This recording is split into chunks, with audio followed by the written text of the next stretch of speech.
গিলা চড়ার থাকি নৌকায় সাপ তুলা রওনা হয়েছেন আকালুকি আবার হইয়া বর্ণিতা ইতা ইতা মানুষ নাই এখন ই পরিমাণ তুফান আইছে কোনো কিছু নাওয়ার মালু গাছে ৬-৭টা ডুবি গেছে আমরা ইজল গাছের তলে কোনো ইয়ে করছি কেরামত দেখলাম যে পানি ভিতরে দিয়ে আমাইও গেছে এর মাঝে কাজী আজম আলী সাহেব আসলাম আল্লাহ আমাদের বাঁচাইলা বাঁচানির বাদে তো আইলা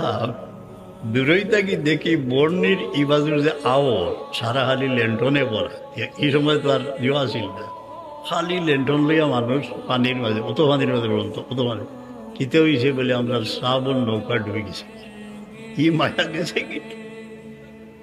মানুষ যখন দেওয়া নয় এখান দিয়ে যখন দেখছো একজনের জায়গা গরু চিন্ডি একটা মানে নিয়েছে এটা মানুষ এখন নাই মনে করে